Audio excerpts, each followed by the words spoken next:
Hello students, in the today's lecture we will cover the third topic of the surface chemistry, that is colloid.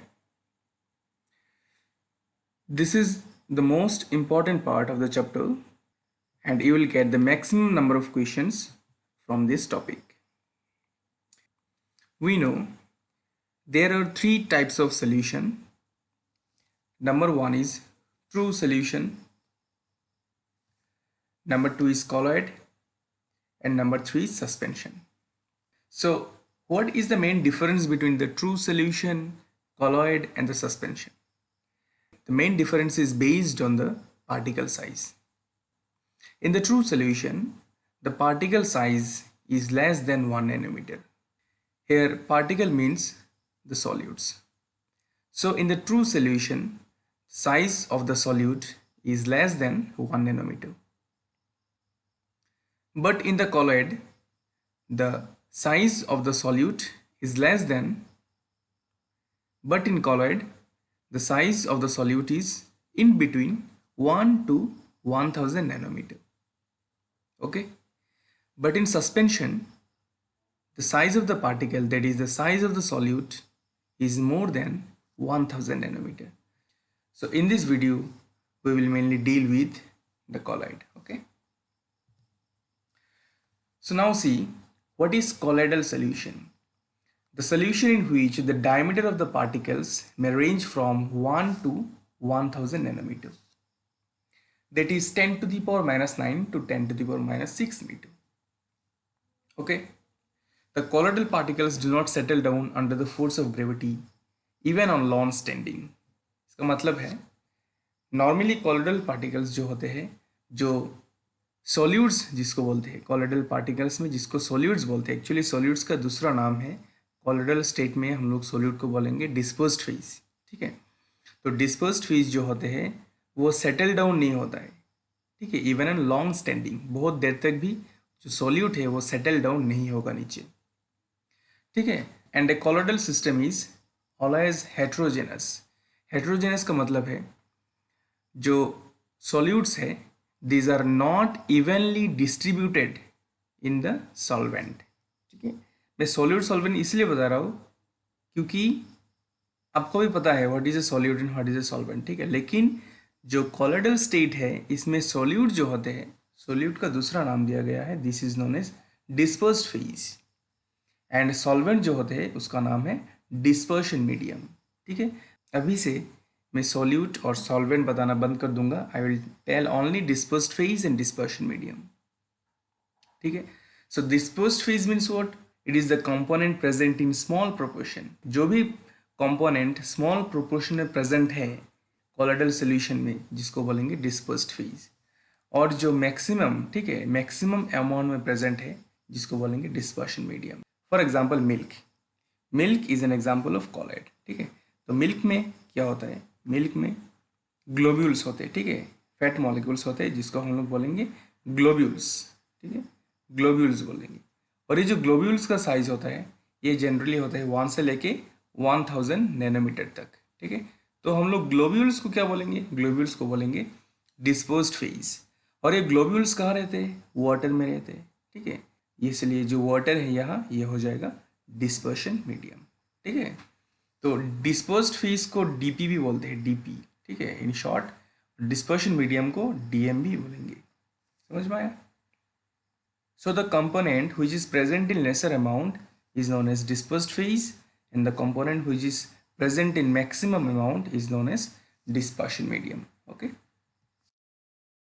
next is classification of colloid. अभी colloid को हम लोग classify करेंगे. So first classification is based on the state of dispersed phase and dispersion medium. ठीक है, dispersed phase और dispersion medium के state के ऊपर, ये solid है या liquid है या gas है, इसके ऊपर there are 8 types of colloid. So these are what? These are number one is solid sol. Solid sol में क्या होगा? डिस्पर्स्ड फेज और डिस्पर्शन मीडियम दोनों ही सॉलिड होगा. ठीक है, dispersed phase and dispersion medium दोनों क्या होगा? दोनों ही सॉलिड होगा. Example sir, some coloured glasses, gemstone etcetera. ठीक है, नेक्स्ट इज सॉल. सॉल में क्या होता है? डिस्पर्स्ड फेज होता है सॉलिड एंड डिस्पर्शन मीडियम होता है liquid. Is very important point. Okay, question में आएगा, एग्जाम में आ सकता है। डिफाइन सॉल, ठीक है, सॉल क्या होता है, आपको ये बोलना है कि it is a colloidal system in which the dispersed phase is solid and dispersion medium is liquid. ठीक है, जैसे कि पेंट्स, सेल फ्लूइड्स। तो क्वेश्चन ऐसा भी आ सकता है, what is the state of dispersed phase and dispersion medium in paints. Okay, आपको ऐसा लिखना है कि since paints is an example of sol, so the dispersed phase is solid and the dispersion medium is liquid. Okay, similarly aerosol, aerosol क्या होता है, aerosol, aerosol का मतलब है dispersion medium, dispersion medium is gas। ठीक है, यहाँ देखो और एक aerosol है, दोनों में aerosol का मतलब है dispersion medium gas है। dispersed phase solid भी हो सकता है, liquid भी हो सकता है। ठीक है, जैसे कि स्मोक देखो, स्मोक में क्या होगा, जो सॉलिड पार्टिकल्स है, सॉलिड कार्बन पार्टिकल्स, ठीक है, solid carbon particles are dispersed in air. ठीक है, सॉलिड कार्बन पार्टिकल्स एयर में रहते हैं, इसीलिए जो स्मोक है इसको बोलेंगे एरोसॉल। सिमिलरली डस्ट भी जो सॉलिड पार्टिकल्स है, ठीक है, सॉलिड पार्टिकल्स गैस में सस्पेंडेड होता है, ठीक है, इसीलिए बोलेंगे इसको एरोसॉल बोलेंगे। समझ में आया? Next is what, next is jail.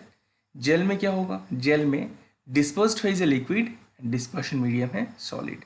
जैसे कि आप इमेजिन करो हेयर जेल, हेयर जेल में क्या होता है, इसमें सॉलिड का पार्ट ज़्यादा होगा और लिक्विड का पार्ट इसमें कम होगा। ठीक है, एग्जाम्पल है cheese, butter, jelly etcetera. Next emulsion, emulsion is very important, liquid liquid है, डिस्पर्स्ड फेज भी लिक्विड एंड डिस्पर्शन मीडियम भी लिक्विड। ठीक है, मिल्क, मिल्क में मैंने बोला था, मिल्क में डिस्पर्स्ड फेज है फैट मॉलिक्यूल्स या ऑयल मॉलिक्यूल्स, ठीक है, and dispersion medium is water. ठीक है, next is solid sol, solid sol, solid sol means what, dispersed phase है गैस एंड डिस्पर्शन मीडियम है सॉलिड। इसको याद करना है, ये जो सारा पॉइंट्स है ये सारा याद करना है along with their examples. Next is foam, dispersed phase is gas and the dispersion medium is liquid. ठीक है, जब गैस लिक्विड में डिस्पर्स्ड होगा, ठीक है, थोड़ा सा गैस ज़्यादा लिक्विड में जब डिस्पर्स्ड होगा उसको बोलेंगे फोम। जैसे कि सोप लेदर, सोप लेदर, ठीक है, froth, these are examples of foam. Okay, so these are the 8 different types of colloid based on the state of dispersed phase in dispersion medium. dispersed phase और dispersion medium का state क्या है उसके ऊपर base करके there are 8 different types of colloid. Okay, so यहाँ देखो, यहाँ कुछ इंपॉर्टेंट पॉइंट्स दिया हुआ है, जैसे कि हाइड्रोसॉल, एक्वासॉल, बेंजोसॉल, ये क्या होते हैं। देखो, जब भी डिस्पर्शन मीडियम वाटर होगा तो इस टाइप ऑफ कॉलोइड को हम लोग हाइड्रोसॉल बोल सकते हैं। ठीक है, डिस्पर्शन मीडियम क्या होना चाहिए, वाटर होना चाहिए। डिस्पर्स्ड फेज कुछ भी हो सकता है, ठीक है, सॉलिड हो सकता है, गैस हो सकता है, कोई प्रॉब्लम नहीं है, लेकिन जो डिस्पर्शन मीडियम अगर वाटर है तो इस टाइप ऑफ कॉलोइड को हम लोग बोलेंगे हाइड्रोसॉल। ओके, अगर डिस्पर्शन मीडियम बेंजीन है, अगर डिस्पर्शन मीडियम बेंजीन है तो उसको हम लोग बोलेंगे बेंजोसॉल। अगर डिस्पर्शन मीडियम अल्कोहल है तो उसको बोलेंगे अल्कोसॉल। ठीक है, अगर डिस्पर्शन मीडियम गैस है, ये तो हमें मिला है, डिस्पर्शन मीडियम अगर गैस है तो इसको बोलेंगे aerosol. Okay, so these are the 4 different types of colloid based on the state of dispersion medium.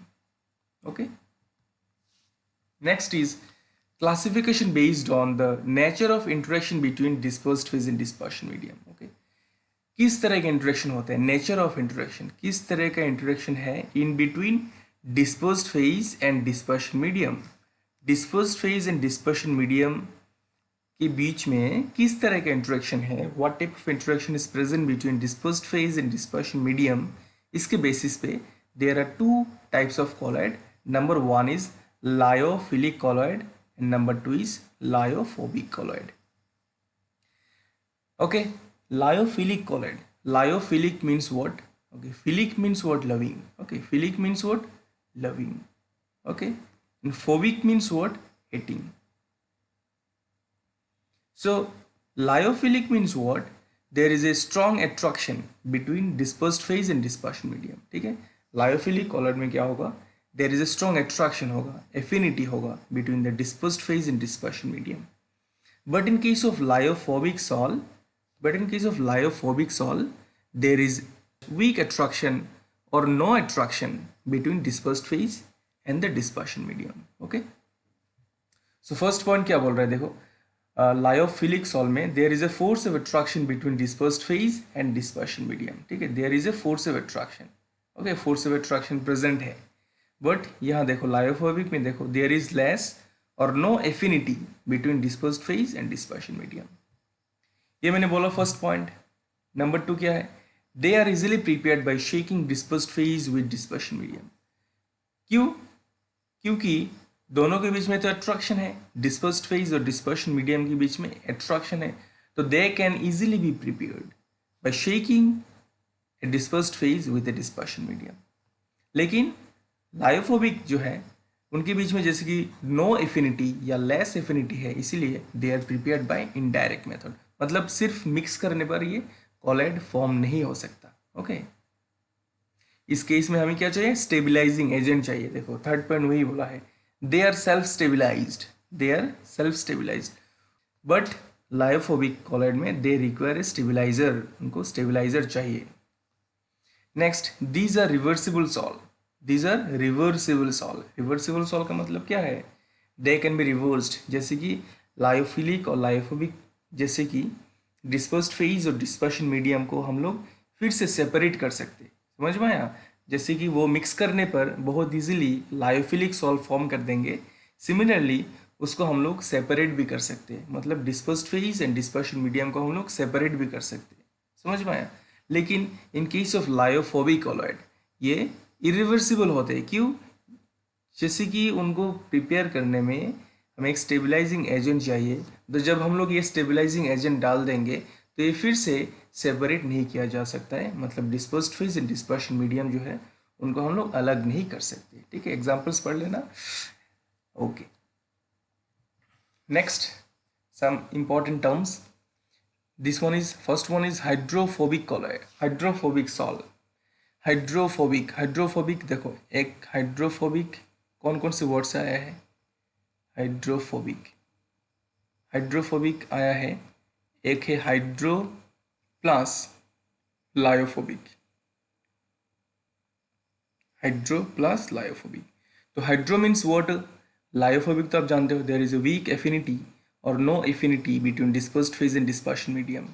तो इसका मतलब क्या है, ये एक वाटर का सॉल है जो लायोफोबिक नेचर शो करेगा. That means if dispersion medium is water, देखो डिस्पर्शन मीडियम क्या है, वाटर इन लायोफोबिक सॉल. ठीक है, वाटर का एक कॉलॉइडल सॉल है which is lyophobic in nature, so therefore they are called hydrophobic sol. Next, hydrophilic. Hydrophilic का मतलब क्या है, वाटर तो है डिस्पर्शन मीडियम में and the nature is lyophilic. Lyophilic means there is a strong attraction between dispersed phase and dispersion medium. Okay, next is intrinsic colloid. some substances which readily passes through colloidal solution on warming with suitable liquid are called intrinsic colloid. देखो ये intrinsic colloid जो है this is similar to lyophilic colloid. क्यों? क्योंकि intrinsic colloid को prepare करना बहुत easy है. क्यों इजी है? डिस्पर्स्ड फेज और डिस्पर्शन मीडियम दोनों एक साथ लाके वार्म करने पर ये फॉर्म हो जाएगा, जैसे कि gum arabic, glue, starch etcetera. लेकिन एक्सट्रिंसिक कॉलॉइड क्या होते हैं, एक्सट्रिंसिक कॉलॉइड को आप नॉर्मली डिस्पर्स्ड फेज और डिस्पर्शन मीडियम को ऐड करके अगर हीट करोगे तो this is impossible to form the colloidal state. Okay, इसलिए इसको बोलेंगे extrinsic which is lyophobic in nature. Okay, जैसे कि सिल्वर एंड गोल्ड सॉल. ठीक है, जैसे कि देखो गोल्ड का जो सॉल है, मतलब गोल्ड पार्टिकल अगर 1 से लेके 1000 नैनोमीटर पे हम लोग कन्वर्ट कर सकते हैं इसको, तो ये एक कॉलॉइडल स्टेट शो करेगा. ठीक है, provided this is stable in the dispersion medium. अगर डिस्पर्शन मीडियम में गोल्ड सॉल जो है, गोल्ड सॉल का मतलब है गोल्ड का डिस्पर्स्ड फेज. ठीक है, या गोल्ड का सॉल्यूट कितना रेंज में होना चाहिए, 1 से लेके 1000 नैनोमीटर में होना चाहिए, तभी जाके ये कॉलॉइड फॉर्म हो सकता है. अगर ये गोल्ड का पार्टिकल 1 से लेके 1000 नैनोमीटर तक कुछ भी रेंज में हो सकता है, अगर डिस्पर्शन मीडियम में स्टेबल है तो ये एक्सट्रिंसिक कॉलॉइड बन सकता है. तो जनरली क्या होता है, ये जो मेटल सॉल्ट्स होते हैं ना, silver, gold, they are less stable और they are very much unstable, इसीलिए उसको डायरेक्टली हम लोग प्रिपेयर नहीं कर सकते. Okay, next is number 3 classification. Number 3, differences based on type of particle of the dispersed phase. ठीक है, type of particle of the dispersed phase. तो डिस्पर्स्ड फेज जो है वो किस तरह का पार्टिकल है, इसके बेसिस पे there are 3 type of colloid. Number 1 is multi molecular colloid. नाम से पता चल रहा है मल्टी मॉलिक्यूलर. मल्टी मतलब बहुत सारा. ठीक है, बहुत सारा पार्टिकल मिलके, देखो यहाँ मान लो बहुत सारा छोटा छोटा पार्टिकल है, बहुत सारा छोटा छोटा पार्टिकल है, वो बहुत सारा छोटा पार्टिकल मिलके एक कॉलॉइडल स्टेट के जैसा बन जाएगा. ठीक है, देखो एक पार्टिकल, सिंगल पार्टिकल 1 नैनोमीटर से छोटा है, तो बहुत सारा पार्टिकल मिलके वो कॉलॉइडल स्टेट में कन्वर्ट हो जाता है. ठीक है, जिसको हम लोग बोलेंगे मल्टी मॉलिकुलर कॉलॉइड. बहुत सारा मॉलिक्यूल मिलके कॉलॉइडल स्टेट में कन्वर्ट होता है, कॉलॉइडल स्टेट फॉर्म करता है. ठीक है, नेक्स्ट इज मैक्रोमोलिकुलर. मैक्रोमोलिकुलर का मतलब क्या है? मैक्रो का मतलब है लार्ज साइज, बहुत बड़ा मॉलिक्यूल, जैसे कि पॉलीमर है, सेलुलोज है, स्टार्च है, प्रोटीन्स है. Okay, so they are normally very big in size. तो वो खुद एक मॉलिक्यूल कॉलॉइडल साइज का होता है, इसीलिए वो मैक्रोमोलिकुलर कॉलॉइड फॉर्म करते हैं. Okay, next is associated colloid. ठीक है, तो एसोसिएटेड कॉलॉइड देखो, नॉर्मली इसको समझाने के लिए देखो, एसोसिएटेड कॉलॉइड में क्या होगा, जैसे कि soap. Okay, soap is an example of associated colloid. तो सोप का मॉलिक्यूल का नाम बोल सकते हो, this is sodium stearate. STARAT, sodium stearate ion जिसको बोलते हैं. फॉर्मूला क्या है? C17H35 COONA. Okay, so this is the formula of the soap molecule. देखो C17H35 COONA. तो C17 कार्बन 17 है, देखो 1 2 3 4 5 6 7 8 9 10 11 12 13 14 15 16 17.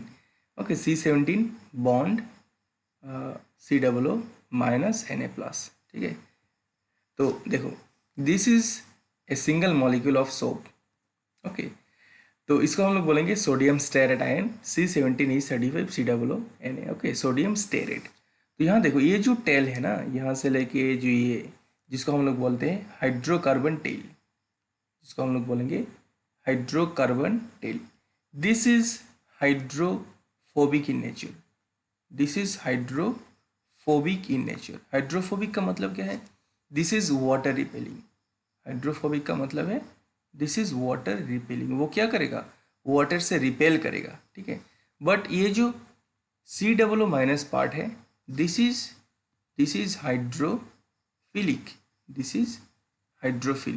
हाइड्रोफिलिक का मतलब है वाटर लविंग. मतलब ये जो पार्ट है, ये जो हेड पार्ट है, this can stay in contact with water molecule. ये जो एक पार्टिकल है वो नॉर्मली क्या होता है? Normally they behave like an electrolyte. मान लो सोप हम लोग डिजोल्व किए हैं, कहाँ डिजोल्व किए हैं? वाटर में. ठीक है, वाटर में क्या करते हैं? वॉश करने के पहले हम लोग सोप डिजोल्व करते हैं. सोप डिजोल्व करने के पहले they normally behave like an electrolyte. देखो वो नॉर्मली इलेक्ट्रोलाइट जैसा बिहेव करेगा. ठीक है, but after reaching this two condition. ठीक है, first condition is CMC. CMC means critical micelle concentration. First condition is critical micelle concentration. Okay, critical micelle concentration and a minimum temperature known as Kraft temperature. They aggregate together to form a micelle. ठीक है, वो aggregate होके क्या form करेगा? एक माइसेली form करेगा. समझ में आया? वो माइसेली फॉर्म करेगा. देखो इसको बोलते हैं माइसेली. मतलब बहुत सारा इसमें नॉर्मली क्या होगा? 50 to 100 आयनिक स्पीसीज होगा. तो ये जो एक पार्ट है, ये यहाँ देखो कॉलॉइडल पार्टिकल्स का एग्रीगेशन हुआ है. समझ में आया? तो माइसेली यहाँ फॉर्म हुआ, तो नॉर्मली क्या हुआ? नॉर्मली देखो, नॉर्मली जो कॉलॉइडल पार्टिकल्स है they behave like an electrolyte, वो नॉर्मली इलेक्ट्रोलाइट जैसा बिहेव करेगा. But after reaching this two condition, number 1 is critical micelle concentration and number 2 is Krafft temperature, they aggregate together to form a micelle. आप class 10 में पढ़े हुए हैं, ठीक है. यहाँ इसको हम लोग बोलेंगे एसोसिएटेड कॉलॉइड. ओके, सो देख क्या लिखा हुआ है, they behave this behave like an electrolyte in low concentration but at high concentration they aggregate and they behave like a micelle. तो इसको बोलते हैं एसोसिएटेड कॉलॉइड, ठीक है. नॉर्मली वो कॉलॉइडल नहीं होते, लेकिन आफ्टर एसोसिएशन या after aggregation they form associated colloid, ठीक है. So these are 3 different types of colloid based on the type of particle in dispersed phase. मतलब डिस्पर्स्ड फेज में किस तरह का पार्टिकल है, इसके बेसिस पे there are 3 types of colloid. Okay, यहाँ क्लासिफिकेशन भी दिया हुआ है. देखो, तो फर्स्ट पॉइंट मैंने बोल दिया है. सेकेंड पॉइंट देखो, these are held by van der Waals force, ठीक है. जो मल्टी मॉलिक्यूलर में जो पार्टिकल्स होते हैं ना, जो मल्टी मॉलिक्यूलर में जो पार्टिकल्स होते हैं, these are held together by van der Waals force. वो particles van der Waals force से अट्रैक्टेड होते हैं. एग्जाम्पल है H2S3 सल्फर सॉल्ट, ठीक है. एग्जाम्पल बहुत इंपॉर्टेंट है. नेक्स्ट, मैक्रोमोलिकुलर में क्या होता है, they have force of attraction between dispersed phase in dispersion medium, ठीक है. तो इनके बीच में मैक्रोमोलिकुलर जो होते हैं ना, वो एक ही पार्टिकल कॉलॉइडल साइज का होता है, ठीक है. एक ही पार्टिकल वो कॉलॉइडल साइज का होगा. तो इसमें क्या होगा, एट्रैक्शन होगा. एट्रैक्शन किसके बीच में होगा, dispersed phase and dispersion medium के बीच में एट्रैक्शन होगा. जैसे कि प्रोटीन, स्टार्च, जो भी पॉलीमर्स होते हैं ना, सेलुलोज भी है, this is a macromolecular colloid. और एसोसिएटेड में क्या होगा, on dilution they colloid revert back to the individual ions. मतलब नॉर्मली देखो, नॉर्मली मान लो एक बीकर मैंने लिया, बीकर में सोप डाल दिया, ठीक है. सोप डाल दिया, तो सोप डालने के बाद नॉर्मली वो क्या करेगा, ठीक है. अगर कंसनट्रेशन ज़्यादा है तो माइसिली फॉर्म कर लेगा, तो माइसिली फॉर्म कर लेगा. अगर मैं इस सोप सोल्यूशन को और भी डाइल्यूट कर देता हूँ, मान लो और भी बहुत सारा वाटर इसमें डाल देता हूँ, तो ये फिर से माइसिली ब्रेक डाउन होके वो इलेक्ट्रोलाइट बन जाएगा, ठीक है. माइसिली ब्रेक डाउन होके फिर से वो इलेक्ट्रोलाइटिक नेचर शो करेगा. That means I can revert back to the individual ions. Okay, soap and detergents are the examples of associated colloid. देखो, ये जो चैप्टर है मैक्सिमम थियोरेटिकल पार्ट है, ठीक है. मैक्सिमम नहीं, 100% थ्योरी बेस्ड है. तो बस आपको इसको समझना है ठीक से, ठीक है. इसके बाद आप पढ़ो. अगर समझने में प्रॉब्लम हो रहा है तो पढ़ने में भी प्रॉब्लम आएगा. अगर आप एक बार समझ लोगे ठीक से तो इजीली आप याद कर सकते हो, इसमें कोई दिक्कत नहीं आएगा. ओके, तो यहाँ कंडीशन भी लिखा हुआ है, कंडीशन फॉर माइसिली फॉर्मेशन, ठीक है. अलग से मैंने लिख दिया है, इसको आप देख ले. बोल दिया मैंने, critical micelle concentration, number 2 is Krafft temperature. तो ये 2 कंडीशन रीच होने के बाद ही माइसिली फॉर्म हो सकता है. Next very important, preparation of colloid. How can we prepare a colloid, ठीक है. This is the most important part. Colloid को कैसे प्रिपेयर किया जा सकता है, ठीक है. Number 1 is dispersion method. और डिस्पर्शन मेथड में फर्स्ट वन आएगा मैकेनिकल डिस्पर्शन. मैकेनिकल डिस्पर्शन में क्या होगा, एक कॉलॉइडल मील होता है, ठीक है. कॉलॉइडल मील क्या करेगा, जो लार्ज साइज का पार्टिकल है, उसको कॉलॉइडल स्टेट में कन्वर्ट कर देगा. कॉलॉइडल स्टेट कितना होता है, 1 से लेके 1000 नैनोमीटर, ठीक है. जो लार्ज साइज पार्टिकल है, this particle can be converted into colloidal size particle. Okay, so this process is known as mechanical dispersion. Number 2 is peptization. तो पेप्टाइजेशन समझने के लिए थोड़ा सा हमें बेसिक नॉलेज चाहिए. देखो, मान लो एक बीकर है, ठीक है. अच्छा, बीकर है, बीकर में कॉलॉइडल सॉल्व है. बीकर में क्या है, कॉलॉइडल सॉल्व है. तो कॉलॉइडल सॉल्व याद रखो, they contain a same kind of charge. जितना भी कॉलॉइडल सॉल्व होगा ना, इसमें सेम काइंड ऑफ चार्ज होगा. या तो सारा पॉजिटिव होगा या तो सारा नेगेटिव होगा, ठीक है. तो देखो, फॉर एग्जाम्पल ये जो कॉलॉइडल पार्टिकल है, these are all negatively charged. तो अगर मैंने इसमें पॉजिटिव चार्ज का कुछ इलेक्ट्रोलाइट डालता हूँ, ठीक है. पॉजिटिव चार्ज के इलेक्ट्रोलाइट डालने पर क्या होगा, ये नेगेटिव और पॉजिटिव एक साथ कंबाइन हो जाएगा, ठीक है. यहाँ मान लो पॉजिटिव आ गया, यहाँ भी पॉजिटिव आ गया, तो नेगेटिव पॉजिटिव मिलकर क्या करेगा, दे विल प्रिसिपिटेट, वो स्टेबल नहीं रहेगा, ठीक है। वो सारा चीज़ क्या होगा, नीचे आ जाएगा, पॉजिटिव नेगेटिव जो पार्ट है वो कंबाइन होके सब नीचे आ जाएगा, समझ में आया। They will settle down. तो सेटल डाउन होने के बाद ये जो कॉलेड है उसको हम लोग बोलेंगे अनस्टेबल। क्यों अनस्टेबल बोलेंगे, क्योंकि स्टेबिलिटी उसका खराब हो गया है, ठीक है। इलेक्ट्रोलाइट डालने के बाद कॉलेड बिकम अनस्टेबल। तो अनस्टेबल हो कि क्या हो गया, उनका कोआगुलेशन हो गया या प्रिसिपिटेशन हो गया। क्या हो गया, प्रिसिपिटेशन हो गया, प्रिसिपिटेशन हो गया, समझ में आया, इसका प्रिसिपिटेशन हो गया। तो प्रिसिपिटेशन हो गया, मान लो सारा जो कॉलोइडल पार्टिकल्स है वो सारा नीचे सेटल डाउन है, ठीक है, सेटल डाउन है, ठीक है। इसमें क्या है, सारा कॉलॉइड इसमें सेटल डाउन है, मतलब इसमें पॉजिटिव पार्ट भी है और नेगेटिव पार्ट भी है। मतलब हमारे पास क्या है, हमारे पास क्या है अभी, प्रिसिपिटेट है, हमारे पास प्रिसिपिटेट है। तो प्रिसिपिटेट में क्या है, positive charge as well as negative charge, दोनों चार्ज का पार्टिकल होते। अभी मैं क्या करूँगा, मान लो फिर भी मैंने इलेक्ट्रोलाइट डाल दिया, ठीक है, बाद में मैं और भी इलेक्ट्रोलाइट डाल दिया। For example positive charge electrolyte मैंने डाल दिया, ठीक है। अभी पॉजिटिव चार्ज इलेक्ट्रोलाइट मैंने डाला एक्सेस अमाउंट में। तो एक्सेस अमाउंट में इलेक्ट्रोलाइट डालने के बाद क्या होगा, फिर से इसमें जितना पॉजिटिव चार्ज पार्टिकल था इसके साथ फिर से ये पॉजिटिव चार्ज पार्टिकल मिलके रिपेल करेगा, और रिपल्शन की वजह से वो सारा फिर से कॉलोइडल स्टेट में आ जाएगा, ठीक है। पहले क्या हुआ था, पहले प्रिसिपिटेशन हुआ था उनका, अभी प्रिसिपिटेशन से फिर से वो कॉलोइडल स्टेट में आ जाएगा, ठीक है। इस प्रोसेस को हम लोग बोलेंगे पेप्टाइजेशन। क्या बोला, the conversion of fresh precipitate into colloidal solution. क्या फर्स्ट लाइन में देखो, the conversion of precipitate into colloidal solution in presence of peptising agent is called peptization. तो यहाँ जो मैंने इलेक्ट्रोलाइट डाला इसको ही हम लोग बोलेंगे पेप्टाइजिंग एजेंट, ठीक है। देखो the peptizing agent is generally an electrolyte, यहाँ एन होगा, एन नहीं, generally an electrolyte. In this process dispersion medium breaks up the precipitate into colloidal state. Okay, this is the very important point, बहुत important point है, exam में repeatedly ये question पूछता है, repeatedly पूछेगा, ठीक है। So these are the main two process how we prepare a colloidal solution. और भी प्रोसेस है, देखो नेक्स्ट प्रोसेस इज इलेक्ट्रोडिस्पर्शन। इलेक्ट्रोडिस्पर्शन, इलेक्ट्रोडिस्पर्शन जिसको ब्रेडिक्स आर्क मेथड भी बोलते हैं, ब्रेडिक्स आर्क मेथड भी बोलते हैं, ठीक है।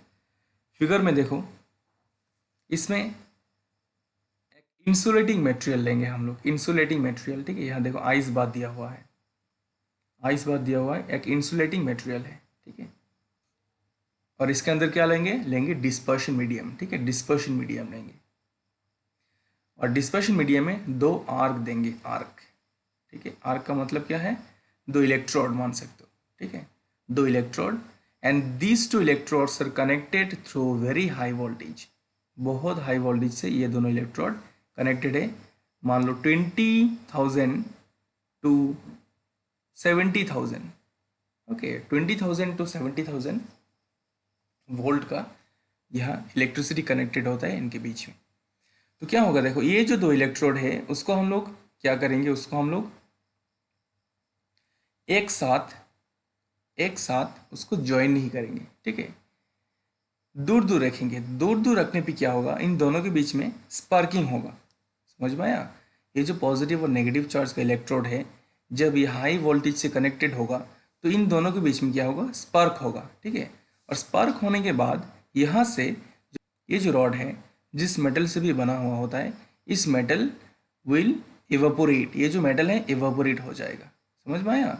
और इवेपोरेट होके कहाँ जाएगा, इस सॉल्वेंट में ही या डिस्पर्शन मीडियम में ही रह जाएगा। क्यों, क्योंकि ये डिस्पर्शन मीडियम के अंदर स्पार्किंग हो रहा है। तो इस प्रोसेस को हम लोग बोलेंगे इलेक्ट्रो डिस्पर्शन या Bredig's arc method, very important as well as easy also, ठीक है। Next is